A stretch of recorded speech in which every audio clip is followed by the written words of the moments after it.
বর্ষার রাতের পল্লী গ্রাম বাংলার চরিত্র বড় অদ্ভুত। জলকাদার রাস্তায় মানুষের চলাচল থাকে কম। সেই নির্জনতায় স্বার্থলোলুপ কিছু মানুষ ইন্দ্রিয়ের টানে ভয়াবহতার পথে পা বাড়ায়, যার ফলে ঘোরতর হয়ে ওঠে সামাজিক পরিস্থিতি। কিন্তু এত বিপদের মধ্যেও কখনো কখনো সঠিক মানুষের কর্তব্যবোধই দুর্ঘটনা প্রতিরোধে সহায়ক হয়ে ওঠে। নমস্কার, আপনারা শুনছেন গল্প একান্তে। একান্তে গল্প শোনার আদর্শ ঠিকানা। আজ আপনাদের শোনাব সাহিত্যিক প্রভাত কুমার মুখোপাধ্যায়ের কলমে এক ভিন্ন ধর্মী সৃষ্টি, গল্প হীরালাল। শুনতে থাকুন।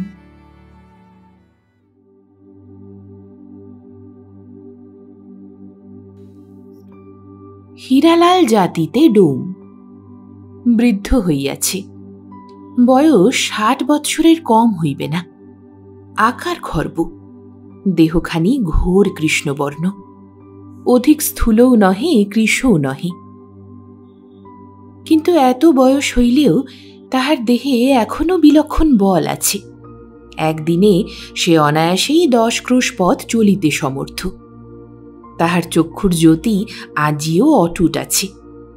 প্রদীপের আলোকেও ছুঁচে সুতা পরাইতে পারে। গ্রামখানির নাম মানিকপুর। গ্রামের যেটা ডোমপাড়া, যেখানে অন্য ডোমেদের বাস, সেখানে হিরু থাকে না। গ্রামের অপর প্রান্তে শ্মশান হইতে অল্প দূরে একখানি মাটির ঘরে সে একাকী বাস করে। তাহার স্ত্রী, পুত্র, পরিবার কেহই নাই। একে একে সকলেই মরিয়াছে। লোকে বলে ভূতেদের সহিত হিরুর ষড়যন্ত্র আছে। শ্মশান হইতে ভূতেরা গভীর রাত্রিতে তাহার সহিত সাক্ষাৎ করিতে আসে, কথাবার্তা কয়। সেই কারণেই হিরু নাকি ডোমপাড়ায় থাকে না, এবং কথাবার্তায় অসুবিধা হয় বলিয়াই হিরুর সম্মতিক্রমে সেই ভূতেরাই নাকি উহার স্ত্রী, পুত্র, কন্যাকে একে একে মারিয়া ফেলিয়াছে। এবং সেই ভয়েই ডোমপাড়ায় হিরুর যে সকল আত্মীয় স্বজন আছে, তাহারা কেহই আসিয়া হিরুর সহিত বাস করিতে সম্মত নহে। কিন্তু আবার কেহ কেহ বলে হিরুর এই ভূত অপবাদ নিতান্তই মিথ্যা কথা। তবে সে একজন গুণী লোক বটে। অনেক রকমের ঔষধ তাহার জানা আছে। মন্ত্রে, তন্ত্রে, ঝাড়ফুঁকেও সে ভারী ওস্তাদ। অমাবস্যার রাত্রে জঙ্গলে ঔষধ তুলিতে যায়। গোখুরা সাপ মারিয়া তাহার বিষ নিষ্কাশিত করিয়া লয়, ইত্যাদি। যাহা হোক, ইহা সত্য যে 5খানা গ্রামের ছোট লোক বিশেষ বিশেষ রোগের জন্য হিরুর কাছে ঝাড়াইতে অথবা ঔষধ লইতে আসে। হিরুর ঘরখানির 2 ধারে বাঁশের 2টা মাচা বাঁধা আছে। একটিতে রাত্রে শয়ন করে, অন্যটিতে হাঁড়ি কলসিতে তাহার চাল, ডাল, ঔষধপত্র থাকে। বাহিরের দাওয়ার একদিকে তাহার উনান পাতা আছে, অপরদিকে সে আপন জাতি ধর্ম করে। কুলা, ডালা, ধুচুনি বুনিয়া গ্রামে গিয়া বিক্রয় করিয়া আসে।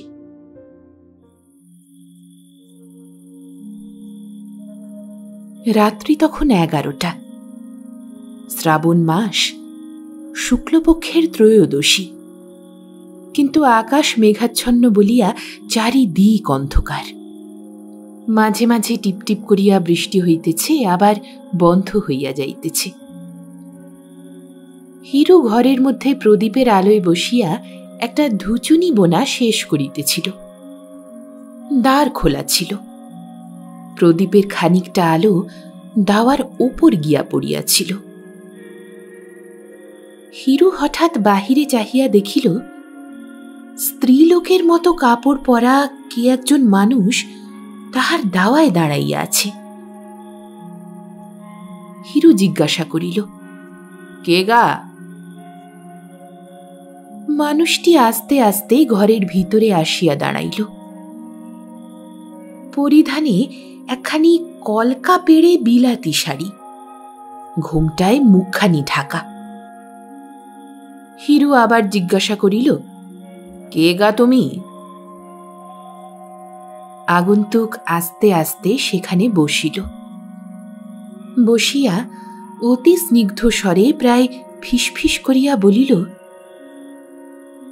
হিরু, তুমি তো বাবা, আমার একটু উপকার করবে? হিরু সবিস্ময়ে বলিল, কি উপকার বলো? স্ত্রীলোকটি পূর্ববৎ নিম্ন স্বরে বলিল, একটা ওষুধ। বলিয়া সে চুপ করিল। হিরু বলিল, কিসের ওষুধ চাই তোমার? কি ব্যারাম হয়েছে? আগন্তুক একটু যেন ইতস্তত করিয়া বলিল, আচ্ছা, তোমার কাছে বিষ টিস্যু থাকে তো? হিরু সন্দেহপূর্ণ তীক্ষ্ণ দৃষ্টিতে সেই বস্তাবৃত মূর্তির পানে চাহিয়া রহিল। শেষে বলিল, বিষ? বিষ কোথা পাব? কিছু ওষুধ বিশুধ রাখি বটে। কিসের ওষুধ চাই তোমার, তাই বলো না। স্ত্রী লোকটি বলিল, ওষুধ না, বিষই দরকার। কেন আমার সঙ্গে ছলনা করছো হিরু? তোমার কাছে অনেক বিষ আছে, আমি তা জানি। খানিকটা বিষ আমায় দাও, বিশেষ দরকার আছে। কেন, বিষ নিয়ে তুমি কি করবে? হিরু বিষ বৃক্ষ পড়ে নাই ইহা মনে নিশ্চয় জানিয়া স্ত্রী লোকটি বলিল, শেয়ালের বড় উপদ্রব হয়েছে, বুঝেছ? রান্নাঘরের বেড়া ফাঁক করে রোজ রাত্রে শেয়াল ঢোকে, আমার হাঁড়ি খেয়ে যায়। দুটো শেয়াল মরে, এইরকম খানিকটা বিষ তুমি আমায় দিতে পারো? হিরু কিছুক্ষণ চুপ করিয়া রহিল। শেষে বলিল, কেন মিছে কষ্ট করে এই আঁধার রেতে এই জলকাদা ভেঙে এসেছো তুমি? বাড়ি যাও, ওসব কথার মধ্যে আমি কোনোদিন থাকিও না, থাকবও না। 5খানা গায়ের মধ্যে কোথাও কোনো দুর্ঘটনা হলে তোমরা এসে আমাকে নিয়ে টানাটানি করো কেন বলো দেখি? দুটো ওষুধ পালা জানি, তাই 5 জনে আমার কাছে আসে। বিষ টিস রাখিও না, কাউকে দিইও না। কেন তোমরা মিছামিছি আমায় সন্দেহ করো? রমণী বিস্মিতভাবে বলিল, আমরা সন্দেহ করি? হ্যাঁ, তোমরাই তো সন্দেহ করো। তুমি কে তাও আমি জানি, আর কি জন্যে এসেছ তাও জানি। সভয় কণ্ঠে প্রশ্ন হইল, কে আমি? তুমি পুলিশ? তুমি পুরুষ মানুষ ছিরি লোক সেজে এসেছ? নইলে এই আঁধার রাতে এই শ্মশানের মৌড়ায় ছিরি লোকের বাবার সাধ্যি কি যে আসে? রমণী এই কথা শুনিয়া দাঁড়াইয়া উঠিল। নিজ স্বাভাবিক কণ্ঠে বলিল, আমি পুরুষ মানুষ? গলার স্বর শুনে বুঝতে পারছো না আমি পুরুষ কি স্ত্রীলোক?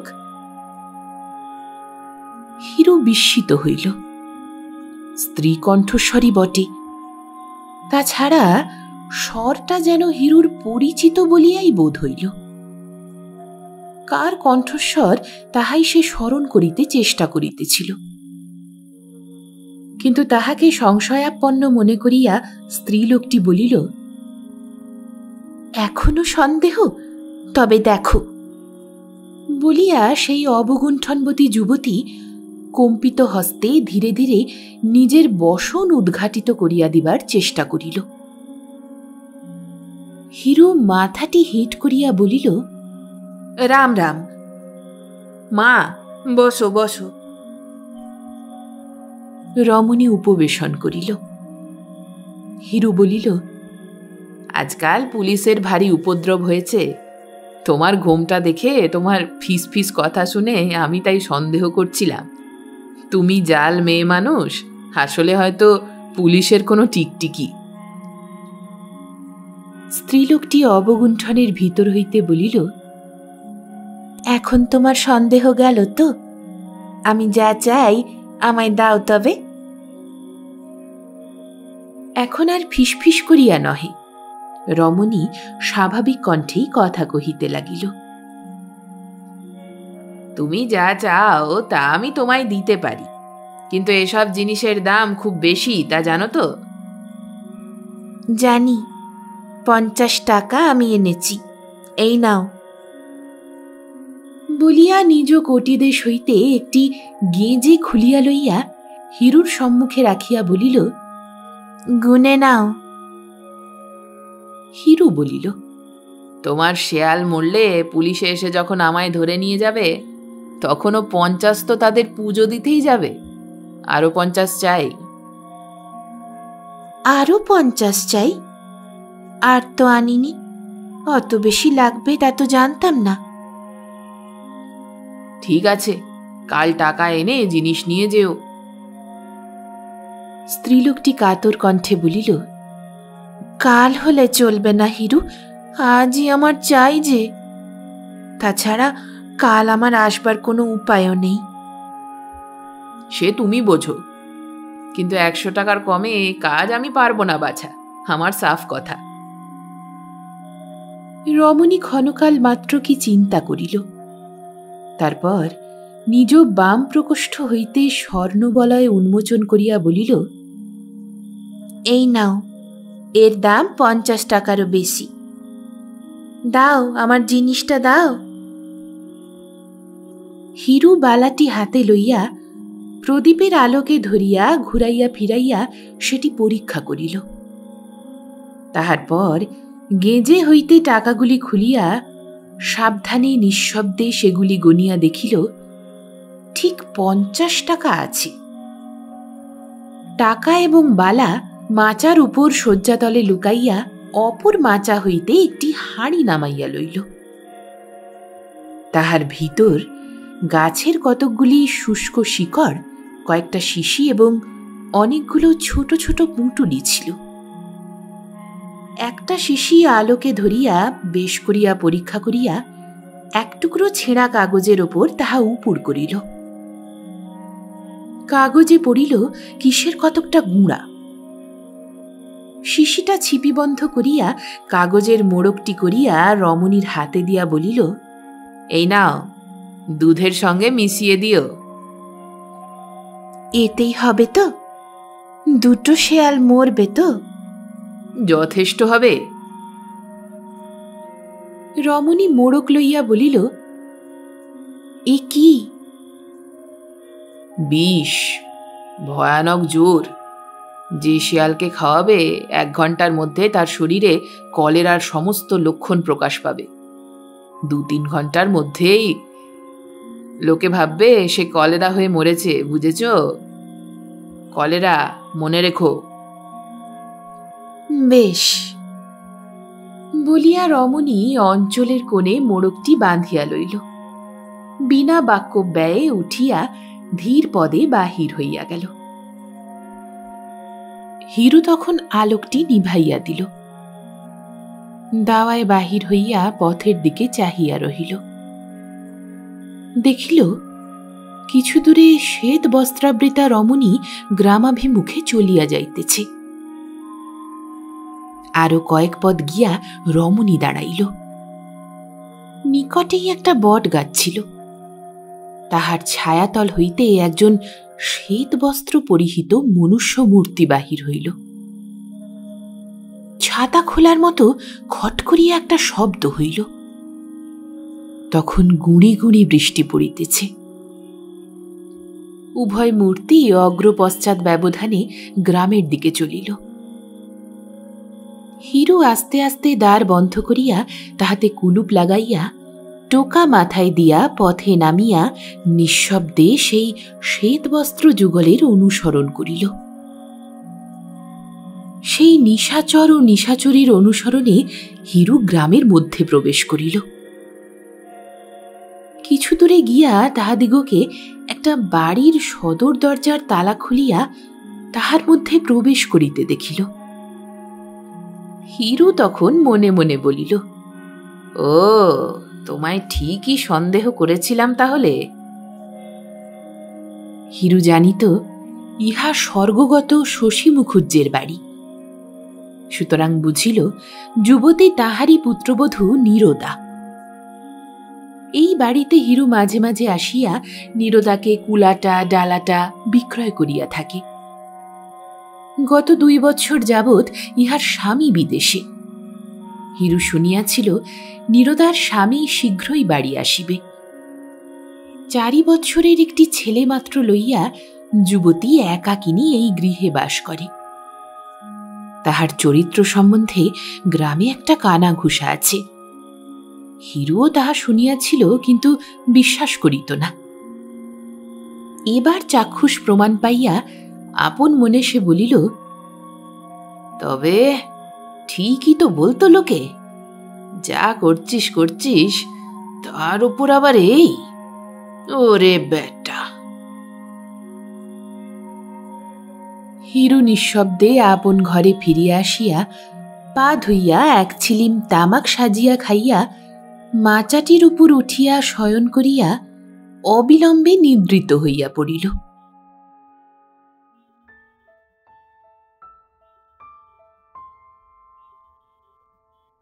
পরদিন প্রাতেও আকাশ তেমনই মেঘাচ্ছন্ন। মাঝে মাঝে টিপটিপ করিয়া বৃষ্টি পড়িতেছে। মানিকপুর গ্রামের 2 ক্রোশ দূরে রেলওয়ে স্টেশন। বেলা 7টার সময় পশ্চিম হইতে একখানি প্যাসেঞ্জার গাড়ি আসিয়া স্টেশনে দাঁড়াইল। মানিকপুর গ্রামের শশী মুখুজ্জের পুত্র বিনোদলাল একটি 3য় শ্রেণীর কামরা হইতে ব্যাগ ও ছাতা হস্তে নামিয়া পড়িল। প্ল্যাটফর্মে নামিয়া এদিক ওদিক চাহিয়া দেখিল কোনো লোক তাহাকে লইতে আসিয়াছে কিনা। কাহাকেও দেখিতে পাইল না। মনে মনে বলিল, কেই বা আছে যে নিতে আসবে। বাইরে গিয়ে দেখি, যদি গরুর গাড়ি টাড়ি একখানা পাঠিয়ে থাকে। এই সময় তুমুল বৃষ্টি আসিল। ছাতাটি খুলিয়া তখন সে টিকিট দিবার ফটকের দিকে অগ্রসর হইল। টিকিটখানা দিয়া বাহির হইয়া দেখিল স্টেশন প্রাঙ্গণে 2খানা গরুর গাড়ি দাঁড়াইয়া আছে। কিন্তু কোনো গাড়ির গাড়োয়ানকে নিজের গ্রামের বলিয়া চিনিতে পারিল না। তথাপি তাহাদের জিজ্ঞাসা করিয়া সন্দেহ ভঞ্জন করিয়া লইল। তাহারা স্থানীয় গাড়োয়ান, ভাড়া জুটিবার আশায় স্টেশনে আসিয়া দাঁড়াইয়া আছে। বিনোদ একবার ভাবিল একখানা গাড়ি ভাড়া করিয়া লয়। আবার ভাবিল হয়তো একটা টাকা ভাড়া চাহিয়া বসিবে। সে টাকায় ছেলের জন্য গ্রামে প্রবেশ করিয়া 1 হাঁড়ি রসগোল্লা কিনিতে পারা যাইবে। রৌদ্র নাই, ঠান্ডায় এই 2 ক্রোশ পথ অতিক্রম করিতে আর কতক্ষণ লাগিবে। পথে কাদা হইয়াছে বটে, তা জুতা জোড়াটা খুলিয়া হাতে করিয়া লইলেই চলিবে।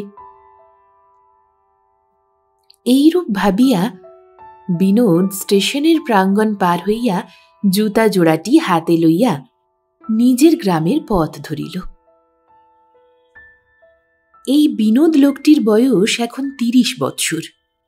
বেশ হৃষ্টপুষ্ট চেহারা, চোখ 2টি বড় বড়, সর্বদাই প্রফুল্ল বদন। বাল্যকালে লেখাপড়ায় বড় মন দেয় নাই। 18 বৎসর বয়সে 2nd ক্লাসে পড়িবার সময় তাহার পিতৃবিয়োগ হয়। বাজারে পিতার একখানি মণিহারির দোকান ছিল, তাহারাই সংসার চলিত। জমি জমা ছিল, খুব বেশি নয়, তবে সম্বৎসরের ধানটা কলাইটা তাহা হইতে পাওয়া যাইত, কিনিতে হইত না। পিতার মৃত্যুর পর দোকানখানি হাতে পাইয়া বৎসরখানেকের মধ্যেই বিনোদ তাহা লোপাট করিয়া ফেলিল। কিছুদিন ঘরে বসিয়া রহিল, কিন্তু দিন চলে না। সংসারে যদিও 2টি বিধবা মাত্র, মা এবং পিসিমা, তথাপি দিন গুজরান করা কষ্টকর হইল। প্রতিদিনের বাজার খরচ, মা পিসিমার দশমী দ্বাদশীর খরচ, তাহাদের ব্রত পার্বণ, কাপড় চোপড়, নিজের জুতোটা জামাটা ছাতাটা সিগারেটটা, তারপরে জমিদারের খাজনা আছে। এসব আসে কোথা হইতে? এদিকে ছেলে সমত্ব হইলে মা পিসিমা তাহার বিবাহ দিবার জন্য ব্যাকুল হইয়া উঠিলেন। কিন্তু গোত্রহীন নিষ্কর্মা গ্রাম্য যুবককে ভালো মেয়ে কে দিবে? এই অবস্থায় পড়িয়া বিনোদ কলিকাতায় গিয়া অনেক চেষ্টায় একটি সামান্য কেরানিগিরি জোগাড় করিয়া লইল। 5 বৎসর সে চাকরি করিল। ইতিমধ্যেই তাহার বিবাহ হইল, বেতনও কিছু বৃদ্ধি পাইল। ছেলের বিবাহের বৎসরখানিক পরে মারও বৈধব্য যন্ত্রণা শেষ হইল। একটি নাতির মুখও তিনি দেখিয়া যাইতে পারিলেন না। 20 টাকা বেতনে ঢুকিয়াছিল। 5 বৎসরে যদিও তাহার 30 টাকা বেতন হইয়াছে, তথাপি দুঃখ ঘুচে না। কলিকাতার মেসের খরচ, ট্রাম ভাড়া, বন্ধুবান্ধবের পাল্লায় পড়িয়া মাঝে মাঝে থিয়েটার বায়োস্কোপেও যাইতে হয়। মাসে 2 বার বাড়ি যাওয়া আছে। বাড়ির খরচের জন্য মাসে 5-7 টাকার বেশি আর দিতে পারে না। ছেলেটি হইয়াছে, তাহার দুধ আছে, খাবার আছে, অসুখ করিলে বিস্কুট বার্লি আছে। 5-7 টাকায় কি করিয়া চলিবে? এই সময়ে বড়বাজারের অমৃতসর নিবাসী এক শালেব মহাজনের সহিত বিনোদের আলাপ হইল। আহার ও বাসস্থান ছাড়া তিনি তাহাকে 40 টাকা বেতনে নিযুক্ত করিয়া অমৃতসরে লইয়া যাইতে চাহিলেন। কাজকর্মে পটুতা দেখাইতে পারিলে ভবিষ্যতে ব্যবসায়ের 2-1 আনার অংশীদারও করিয়া লইবেন, এই ভরসা দিলেন। আশায় লুব্ধ হইয়া কলিকাতার চাকরিতে ইস্তফা দিয়া বিনোদ সেই চাকরি গ্রহণ করিল। বাড়ি গিয়া দিন 10-12 থাকিয়া স্ত্রীপুত্রকে পিসিমার জিম্মায় রাখিয়া 2 বৎসর পূর্বে আষাঢ় মাসে বিনোদ অমৃতসরে চলিয়া গিয়াছিল, আর এই আজ ফিরিতেছে। অমৃতসরে পৌঁছিবার 1 মাস 2 পরেই পিসিমার মৃত্যু সংবাদ পায়। মাত্র 2 মাসের চাকরি মনিব ছুটি দিল না, বলিল ইচ্ছা করিলে চাকরি ছাড়িয়া চলিয়া যাইতে পারে। বিনোদ পাড়া প্রতিবেশী অভিভাবক স্থানীয়গণকে চিঠি লিখিল। তাহারা এক বাক্যে উত্তর দিলেন, আমরা রহিয়াছি, ভাবনা কি? বৌমাকে আগলাইবার জন্য একজন প্রবীণা ঝি রাখিয়া দিব, নিজেরা সর্বদাই দেখাশোনা করিব।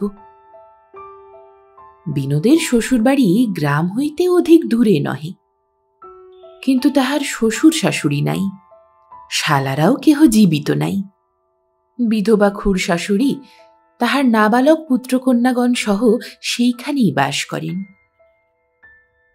তথাপি বিনোদ সেই খুড় শাশুড়িকে পত্র লিখিল।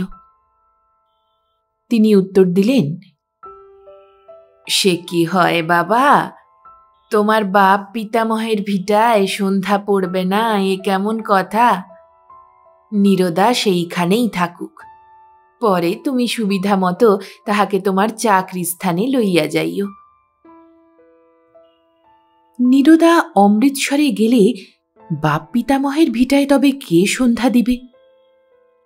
সে সম্বন্ধে কোনো সদুপায় খুড়িমা কিন্তু নির্দেশ করেন নাই। পাড়া প্রতিবেশীরা নিজেরা যতই দেখাশোনা করুক আর না করুক, প্রবীণা ঝি একটি তাহারা জোগাড় করিয়া দিয়াছিলেন।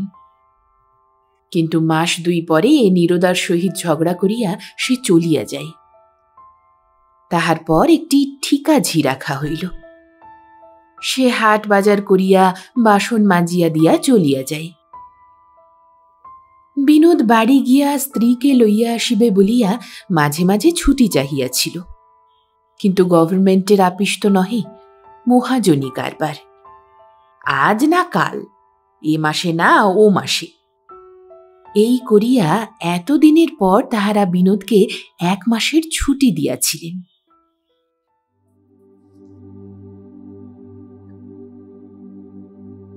কে রে, হীরালাল নাকি? এখনো তুই বেঁচে আছিস? হিরু ডোম তাহার দাওয়ায় বসিয়া ডালা বুনিতেছিল। চাহিয়া দেখিল ছাতা মাথায়, জুতা ও ব্যাগ হাতে বিনোদ রাস্তায় দাঁড়াইয়া ঐরূপ চিৎকার করিতেছে। হিরুকে নিরুত্তর দেখিয়া বিনোদ রাস্তা হইতে নামিয়া হিরুর কুটিরের দিকে আসিতে আসিতে হাসি মুখে প্রশ্ন করিল, কি রে হিরু, এখনো বেঁচে আছিস? এইবার হিরুর কথা জোগাইল। আছি বই কি দাদা ঠাকুর, এসো দাবায় উঠে এসো, প্রণাম করি। বিনোদ বলিল, পায়ে যে কাদা রে হিরু, বলিয়া রাস্তা হইতে নামিল। নিকটে একটা গর্তে বর্ষার জল দাঁড়াইয়াছিল। সেইখানে পা ধুইয়া হিরুর দাওয়ায় গিয়া উঠিল। হিরু তাহাকে প্রণাম করিয়া বসিবার জন্য নূতন এক টুকরা বাঁশের চাটাই বিছাইয়া দিয়া জিজ্ঞাসা করিল, এতদিন বাড়ি ছেড়ে কোথায় ছিলেন দাদা ঠাকুর? অমৃতসরে চাকরি করছিলাম রে। কেন, যাবার সময় তো তোকে বলে গিয়েছিলাম। মনিব ছুটি দেয় না, কাজেই আসতে পারিনি। 1 মাসের ছুটি পেয়ে বাড়ি আসছি। হিরু গম্ভীর মুখে অন্যদিকে চাহিয়া বসিয়া রহিল। তাহার ভাব দেখিয়া বিনোদ জিজ্ঞাসা করিল, হিরু, তুই মুখখানা অমন হাঁড়ি করে বসে রয়েছিস কেন? 2 বছর পরে দেখা, একটা কথা করছিস নে। হারে, আমাদের বাড়িতে কোনো খারাপ খবর আছে নাকি? তুই আজকালের মধ্যে আমাদের ওদিকে গিয়েছিলি? আমার ছেলে পরিবার সবাই ভালো আছে তো? হিরু গম্ভীরভাবে বলিল, অনেকদিন ওদিকে যাওয়া হয়নি। তা যাবি কেন? আমি বিদেশে যাবার সময় তোকে বলে গেলাম, হিরু, আমাদের বাড়ি সর্বদা যাবি। বউটা একলা রইল, দেখবি, শুনবি, খোঁজ খবর নিবি। তুই বললি, তার খোঁজ খবর নেব না দাদা ঠাকুর। তোমার বাপ একদিন আমার যে উপকারটা করেছিলেন, আমি তো তোমাদের বিনিমাইনের বাঁধা চাকর। তুই এই কথাটা বলেছিলি কিনা বল? হিরু পূর্ববৎ গম্ভীরভাবে বলিল, মাঝে মাঝে আমি গেছি বই কি, তোমাদের বাড়িতে না গেলেও খবর টবর পাই। বৌমাকে কালও আমি পথে দেখেছি, সবাই ভালো আছে। আচ্ছা হিরু, তুই বস, আমি এখন উঠি। বাড়িতে হয়তো তারা কত ভাবছে। বলিয়া বিনোদ উঠিয়া দাঁড়াইল। হিরু বিনোদকে প্রণাম করিয়া গম্ভীর মুখে বসিয়া রহিল। বিনোদ চলিয়া গেলে সে আপনার মনে বলিল, হায় রে সংসার।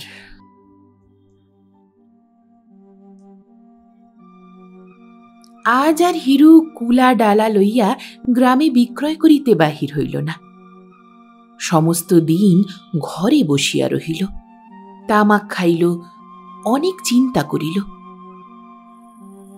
সন্ধ্যা হইল, রাত্রি হইল।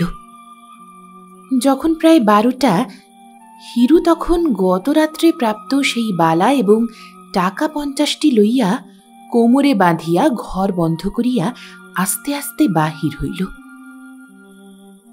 গ্রামের ভিতর দিয়া ক্রমে বিনোদের বাড়ির নিকটে পৌঁছিল। বাড়ির চারিদিকে প্রদক্ষিণ করিয়া দেখিল, ভিতরে কোনো সাড়া শব্দ নাই, নিস্তব্ধ। কিন্তু উঠানের আম গাছে আলো পড়িয়াছে। খিড়কি দুয়ারের নিকটবর্তী প্রাচীরের একটা স্থান নির্বাচিত করিয়া কৌশলে তাহার উপর উঠিয়া হিরু নিঃশব্দে ভিতরে লাফাইয়া পড়িল। ধীরে ধীরে অগ্রসর হইয়া গিয়া দেখিল, রান্নাঘরের নিকটে হারিকেন লণ্ঠন মিটিমিটি করিয়া জ্বলিতেছে। হিরু ধীর পদে সম্মুখে গিয়া বলিল, কি দিদি ঠাকরুন, এখনো ঘুমাওনি? সহসা হিরুর আগমনে নীরদা ভয়ে একেবারে কাঠ হইয়া গেল। কোনো কথাই সে আর বলিতে পারিল না। হিরু বলিল, ভয় পেয়েছ দিদি ঠাকরুন? আমি হিরু, ভয় কি? এইবার নীরদার মুখ দিয়া কথা বাহির হইল।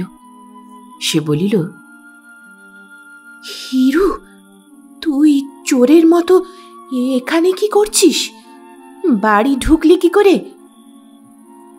পাঁচিল টপকে এসেছি। কাল ওষুধ নিয়ে এলে, ওষুধের ফলটা কিরকম হলো তাই দেখতে এসেছি। নীরদা বিস্মিত হইবার ভান করিয়া বলিল, ওষুধ? আমি আবার কবে তোর কাছ থেকে ওষুধ আনলাম? কি বলছিস পাগলের মতো? মদ টদ খেয়েছিস বুঝি? হিরু একটু উত্তেজিত স্বরে বলিল, ন্যাকামি রাখো না দিদি ঠাকরুন, আমি সবই জানি। কাল রাতে তোমার গলার স্বর শুনেই আমার সন্দেহ হয়েছিল এটা তুমি। সে যাক, এখন বলো দেখি, যেমন বলে দিয়েছিলাম দুধের সঙ্গে সেই গুঁড়োটা মিশিয়ে দিয়েছ তো? নীরদা দেখিল আর ভণ্ডামি করা নিষ্ফল, তাই বলিল, হ্যাঁ হিরু, খাইয়ে তো দিয়েছিলাম। কই, এখনো তো কিছুই হলো না। দিব্যি তো নাক ডাকিয়ে ঘুমুচ্ছে। হিরু মৃদুস্বরে হাসিয়া বলিল, ঘুমোবেই তো। ওষুধ দিতে আমারই একটু ভুল হয়ে গিয়েছিল কিনা। নীরদা শঙ্কিতভাবে বলিয়া উঠিল, কেন, কি দিয়েছিস? তুমি বিষ চেয়েছিলে তো? বিষও আমার ছিল, কিন্তু একে বুড়ো মানুষ, তাই আবার রাত্রির কাল, বিষের গুঁড়ো না দিয়ে ভুলে ঘুমের ওষুধ দিয়ে ফেলেছিলাম বলিয়া হিরু ব্যঙ্গ ভরে আবার হাসিল। নীরদা তীক্ষ্ণ দৃষ্টিতে হিরুর মুখপানে চাহিল। ক্রোধ কম্পিত স্বরে কহিল, তবে তুই আমার সঙ্গে প্রতারণা করেছিস বল? আমাকে ফাঁকি দিয়ে টাকা নিয়েছিস, জোচ্চোর কথাকার। এই গালি শুনিয়া হিরু রাগিয়া গেল। দন্তে দন্তে ঘর্ষণ করিয়া বলিল, হ্যাঁ লো বেটা শয়তানি নচ্ছারানি, হ্যাঁ, তোকে ফাঁকি দিয়েই তো টাকা নিয়েছি। এখন আমি যে জন্য এসেছি তা বলি শোন। নে, তোর গয়না কাপড় বাক্স থেকে বের করে পুঁটুলি বেঁধে নে। তোকে আজ রাত্রেই কলকাতায় যেতে হবে। কলকাতায়? কলকাতায় আমি যাব কেন? নীরদা বিস্মিত হইয়া বলিল। হিরু ক্রোধ কম্পিত স্বরে বলিল, কলকাতায় যাবি না তো কি এখানে থেকে স্বামী হত্যে ব্রহ্ম হত্যে করবি হতভাগী? নে, কাপড় চোপড় গুছিয়ে নে। ভোর 3টে গাড়ি। আমি তোকে স্টেশনে পৌঁছে দিয়ে টিকিট কেটে গাড়িতে বসিয়ে দিয়ে চলে আসব। নীরদা কয়েক মুহূর্ত স্তব্ধ হইয়া রহিল। পরে বলিল, হিরে লাল, তোর আস্পর্ধা তো কম নয়। আমায় হুকুম করছিস? আমি যদি কলকাতায় না যাই? না যাস, এখনই বিনোদ দাদা ঠাকুরকে জাগিয়ে সব কথা তাকে বলে, তাতে আমাতে দুজনে মিলে তোকে খুন করে উঠোনে গর্ত খুঁড়ে পুঁতে ফেলব। হিরুর ভঙ্গি দেখিয়া এবং তাহার কথা শুনিয়া নীরদা ভয়ে কাঁপিয়া উঠিল। বলিল, হিরু, আমি যদি দোষ করে থাকি আমার স্বামী তার বিচার করবেন। তিনি যদি আমায় ত্যাগ করেন তখন আমি কলকাতায় যাব, যেখানে হয় যাব। তুই কেন এর মধ্যে? আহা, নেক্কু, স্বামী তোমার বিচার করবেন? বেচারি অঘরে পড়ে ঘুমোচ্ছে, তুমি যদি আজ রাতেই তার গলাটি ছুরি দিয়ে কেটে দাও। যে বিষ খাওয়াতে পারে সে কি আর গলা কাটতে পারে না? ওসব কথা আমি শুনবো না। ভোর 3টের গাড়িতে তোমায় যেতেই হবে কলকাতা। না যদি রাজি থাকো বলো, আমি শোরগোল শুরু করে দিই। নীরদা আর দাঁড়াইয়া থাকিতে পারিল না। তাহার শরীর ক্রমশ অবশ হইয়া আসিতেছিল। সে ধপ করিয়া সেখানে বসিয়া পড়িল। প্রায় কাঁদিতে কাঁদিতে বলিল, কিন্তু হিরু, কলকাতায় যে আমায় যেতে বলছো, সেখানে গিয়ে আমি খাবো কি? হিরু বলিল, তোমাদের দলের লোক সেখানে ঢের আছে, তারা যেমন করে খায় তুমিও সেই রকম করে খাবে। কিন্তু হিরু, আমি যে কলকাতায় কখনো যাইনি, কাউকে চিনি নে, আমি কি করে সেখানে যাব, কি করে কি করব? বলিয়া নীরদা চোখে আঁচল দিল। কথাটা শুনিয়া হিরু একটুখানি ভাবিল, শেষে বলিল, হ্যাঁ তা বটে। আচ্ছা চলো, আমি নিজেই তোমায় সঙ্গে করে রেখে আসব। রামবাগানে যে ডোমপাড়া আছে, সেই ডোমপাড়ায় আমাদের কজন আত্মীয় লোক আছে, তাদের ধরে তোমায় একটা ঠাই ঠিকানা করে দিয়ে আমি চলে আসব। নীরদা দেখিল হিরু দৃঢ় প্রতিজ্ঞ, তাহার হাত হইতেই নিস্তারের আর কোনোই আশা নাই। তখন সে বলিল, আচ্ছা তাই চলো তবে। হিরু বলিল, তোমার স্বামীকে যা ঘুমের ওষুধ দিয়েছি, সে ঘুম সহজে এখন ভাঙবে না। কাল বেলা 8টা-9টা পর্যন্ত ঘুমোবে। তোমার কোনো ভয় নেই, তুমি স্বচ্ছন্দে তোমার ঘরে গিয়ে তোমার কাপড় চোপড় গয়না গাটিগুলা বের করে নাও গে। আমি কিন্তু ওই বারান্দায় দাঁড়িয়ে থাকব। কেন? পাছে তুমি তোমার স্বামীর গায়ে হাত দাও কি পালাও। নীরদা আর দ্বিরুক্তি না করিয়া উঠিয়া গেল।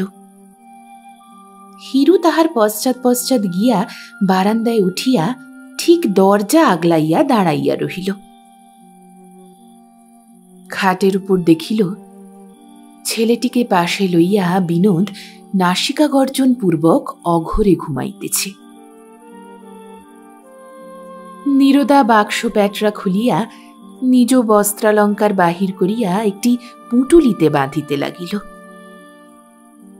হিরু বলিল, এই নাও তোমার বালা নাও, আর এই 40 টাকা মুটুলিতে বেঁধে নাও। 10টা টাকা আমি রাখলাম পথ খরচের জন্য। নীরদা দ্বারের কাছে আসিয়া টাকা ও বালা লইল। পুঁটুলি বাঁধা হইলে সেটি কাঁখে করিয়া হিরুর সহিত বাহির হইল। হিরু নীরদাকে লইয়া প্রথমে নিজ কুটিরে আসিল। সাপ ধুতি বাহির করিয়া পরিয়া ফেলিল। বহুকালের একটি পিরান ছিল, তাহা গায়ে দিল। একখানি উড়ানি চাদর ছিল, তাহা মাথায় বাঁধিল। জুতা পায়ে দিয়া ছাতা লইয়া ঘরে দ্বারে কুলুপ দিয়া নীরদার পশ্চাৎ পশ্চাৎ স্টেশনের দিকে চলিল।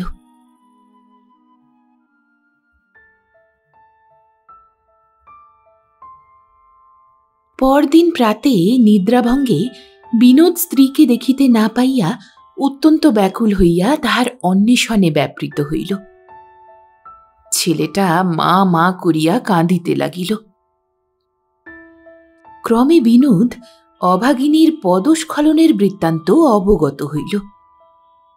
কিন্তু সেই রাত্রে কাহার সহিত কোথায় যে নীরদা অন্তর্ধান করিল, তাহা সে কিছুই বুঝিতে পারিল না। এ ঘটনার পর গ্রামে আর বাস করা অসম্ভব বিবেচনা করিয়া বাস্তু ভিটা ও জমি জমাগুলা আধা করিতে বিক্রয় করিয়া ফেলিয়া ছুটি অন্তে ছেলেটিকে লইয়া বিনোদ অমৃতসরে চলিয়া গেল। সেখানে পৌঁছিয়া বন্ধুবান্ধবের নিকট স্ত্রীর মৃত্যু সংবাদ প্রচার করিল। ছেলেটির কষ্ট দেখিয়া পরবর্তী অগ্রহায়ণ মাসেই অমৃতসর প্রবাসী একজন সৎ ব্রাহ্মণ বাঙালির কন্যাকে সে বিবাহ করিল। তদবধি বিনোদ সেইখানেই বাস করিতেছে। চাকরিতে তাহার উন্নতি হইয়াছে এবং নিজের একখানি বাড়িও সেখানে নির্মাণ করিয়াছে।